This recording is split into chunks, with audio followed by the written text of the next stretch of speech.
Welcome to the TEEP podcast, brought to you by SECO and Energy. We'll give you the latest in industrial energy efficiency in 15 minutes or less. Our upcoming events, first up, Coogs for Energy Hackathon. This is happening on the 21st and 22nd at the Student Center South here at the University of Houston. It's going to be a really great event. I actually get to mentor a couple of the student groups. And, they come up with some great ideas, great both being in very workable and quite amusing. So I invite people to come along and take a look at those. We have the Power Hour Social from the Energy Coalition. This is their year-end social. It's on Thursday, December the 4th from 7 to 9 p.m. Take a look at our calendar for the location. And of course, there's the Energy in Action Seminar Series. The next one is Amplifying AI Impacts in Fuel and Petrochemical Industries. This will be held Tuesday, December the 9th from 4 to 6 at the University of Houston, the Student Center South in the Bayou City Room. This should be a really interesting one from Lurbison. Okay, next, let's have a recap of the past webinars. Carla, what have you seen? Thank you, Gary. So let me tell you, I feel so inspired and smarter after seeing these webinars, which is a big difference from that last podcast where I was having a little trouble finding some. Right. In one session, the inventors discussed three major innovations. The first is modular electrochemical carbon capture system, which replaces energy-intensive thermal generation. It's smaller, more efficient, and it could drop the capture cost to below $50 per ton. Second is a high-performance superconducting tape that carries hundreds times more than copper. And it's opening a door to ultra-efficient power cables and motors and even fusion magnets. And the third is a new sodium-ion batteries with non-flammable electrolytes that fast charge and have fast charge performance, which are promising a lower cost for this, and they're a better option for the grid storage. You own a Tesla. I believe they use lithium-ion batteries. Sodium batteries seem promising for grid storage. And You're right. The sodium batteries have a tremendous promise, and the fact that it's a low flammability is great. But in all honesty, they're a lot heavier than the lithium ion. So I really don't think we're going to see it for cars. But, for grid storage, batteries is the latest trend in Texas, and it's fabulous. It really helps with the transition hours. So I think we're going to see a lot more of the sodium batteries in that application. Yeah. So I'm going to make one more comment about those webinars. They're listed as energy transition, but let's be honest, these were all fantastic energy efficiency ideas that came through. They may be part of energy transition, but they're really helping with energy efficiency as well. Yeah, for sure. They're awesome. So moving on to the next webinar, they showcased breakthrough materials, a graphene aerogel sorbent that captures CO2 and converts it directly into solid carbonate. He also talked about a new porous material that can store hydrogen near ambient conditions, and a full spectrum solar thermal system that is capable of 24/7 heat storage. Yeah, those all sound interesting. I actually missed that webinar, but I'm going to be checking out the recording based on some of the comments you've just made. And Gary, you might recognize this name, Dr. Mike Harold. Oh, my advisor. So his session was on hydrogen production.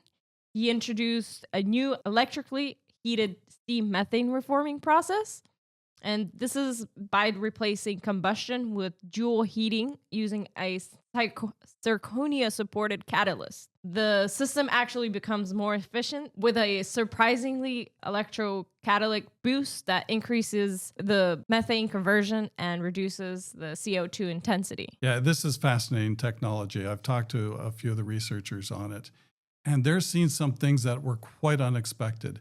This will be a great area of further fundamental study, And maybe we'll even see these in commercial operation. I wonder if we know someone in tech transfer who can help with that. I had a question about it. So the electrically heated SMR showed an ignition like jump in performance. Why does the zirconia matter?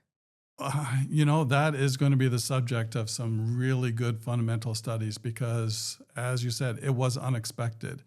If you think, well, you're just replacing conventional fired heaters with electric coils, what difference could that make? Well, it makes a big difference. Maybe it has something to do with magnetic flux, but we'll see. Do you think that the electric heating could realistically replace fired furnaces in the hydrogen production over the next decade? That's tough because, as we've seen, it costs a lot of money to make electricity in most conditions. Using a thermal electric generation to produce electricity, then to turn it back into heat, that's a tough one. So we'll see. Those were some great webinars that we had. I'd like to make a few comments on a session that I went to. It was actually the Texas Energy Symposium. It was November the 4th to 6th at the Texas State Building in Austin. The theme of the summit was reliable, affordable, and clean. And this theme came up several times in just about all of the talks, and it was a very consistent thing. But one of the interesting things that I caught on there was the difference between resiliency and reliability.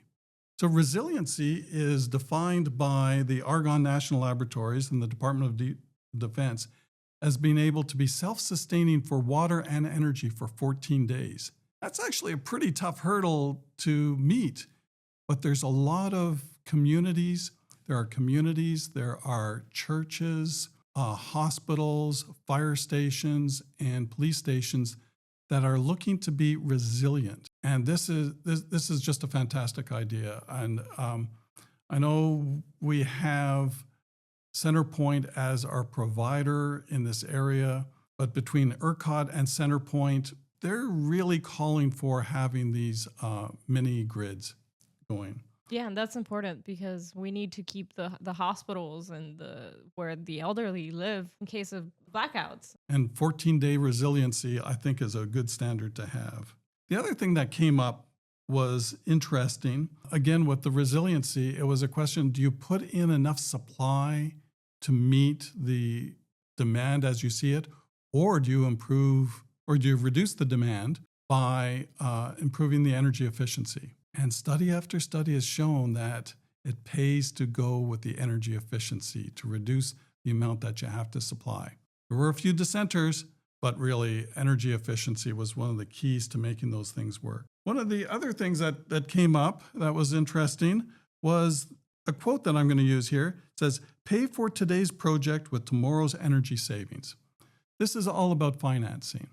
And the financing of energy efficiency programs is an interesting subject. There were many speakers there. Take a look at our newsletter and tune into the SPEAR webinars. There's a lot more on that. In fact, we may even have a person as a guest on one of our upcoming podcasts to talk more about that financing. The last thing I want to mention is the impact of data centers. Again, a big subject there because Texas is going to have a lot of data centers coming up using all of the so-called spare or excess gas production that we have. This has a lot of implications on the grid and whatnot, but that's a subject for another talk. So next up, we have a fantastic article on the different colors of hydrogen. Hisham, tell me about the different colors of hydrogen. It's interesting to take a deep look into the colors of hydrogen, knowing that hydrogen is a colorless gas. But these colors of hydrogen are more of just an organized way and to understand the production methods for hydrogen. There are roughly 10 and new ones could be coming about soon. Okay, so it's really just a classification method. Most of the colors that have come out since, the 2000s. All the conventional methods were the brown, black, or gray hydrogen. But since the late 1900s, we had blue hydrogen. But in the 2000s, we've had at least like 5 or 6 different colors, new production methods. While there's still novel and still in their beginning stages, they do seem to be the pathway forward for in one of the sources I cited, the renewable energy era. Okay, so tell us about the conventional carbon-based ones first. So yeah, the conventional carbon-based ones would be the brown or black hydrogen. I found it really interesting to learn that there are different ranks of coal, and there's bituminous coal or lignite coal. The coal that you use does matter in the efficiency that you have with a production of hydrogen. So the coal-based is primarily the old-fashioned from Germany and South Africa and now China. China's big on coal-based, aren't they? Yeah, they are massive. They are the largest producer of hydrogen by brown or black hydrogen. And then we have the conventional method, which is more popular in the United States. Roughly 95% of hydrogen production in the US is by gray hydrogen using natural gas. And then we have that's all the steam methane reforming, as we were talking about in the earlier. Yeah, and steam methane reforming is very popular. It's the most considered to be the most conventional method, at least in the U.S. But then we have blue hydrogen, which takes that steam methane reforming, takes gray hydrogen a step further and does carbon capture. So that adds new technologies to gray hydrogen, but it's in the pathway forward to a renewable energy era. Yeah, but it does add to the costs and reduces the overall efficiency because energy has to go into it and capital has to go into it. Of course, yeah, it does take more. So the levelized cost of hydrogen would for sure be higher for blue hydrogen as opposed to gray, but that CO2 that is captured from the blue hydrogen production method could take somewhat of the cost off, as you can reuse that carbon for other things. And then we also have the several other methods such as green hydrogen, which is essentially just any process that is a net zero carbon emission. Then we have yellow, and then we have the trio of red, pink, and purple, all coming from nuclear reactors, each of them with their own individual processes. And then the most unique one, at least the most unique process, would be turquoise hydrogen. And then lastly, we have infamous from our last podcast, the white and gold hydrogen, and it is the newest. As geologists or geophysicists have discovered that there is a lot of hydrogen that is in the ground, and the challenge would be, how do you extract it? Hydrogen is not exactly a liquid just waiting to be sucked up. It poses a challenge. Yeah, it is very challenging, but our friends in petroleum engineering, I think, are very excited about this possibility of being able to reuse their drilling expertise to find an alternate source of energy. So these different hydrogen colors or sources of hydrogen have different energy inputs. Did you find any consistency in the analysis there? I bet you didn't. Because a lot of these new methods, especially for anything past green hydrogen, anything more novel than that, so yellow, red, pink, purple, and turquoise, hasn't shown to be too precise. There's a lot that could potentially be missing in the basis or the assumptions in analysis. But overall, it gives a good general idea of it, but it does require more thorough, in-depth analysis to really understand the discrepancies down to the last penny between all these methods. Yeah, I also saw that there was a wide band that you had to report on the costs. They're not from the same basis. So I think this is going to be a little bit more work, especially when it comes to energy efficiency of it. Again, there's not very consistent data on that, not very consistent analysis. So I think we have another task for you, another mission for you. Yep. Coming up, maybe not the next podcast, but certainly the next newsletter, we will have a more in-depth analysis on the energy efficiency of different hydrogen sources. So that's it for today.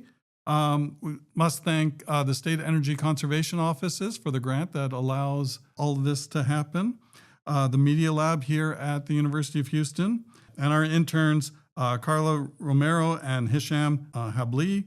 Thank you very much for your work this last couple of weeks, and for the rest of the semester, I'm going to keep you working hard And that's it. So we'll be back in two weeks from now for another 15 minutes on industrial energy efficiency.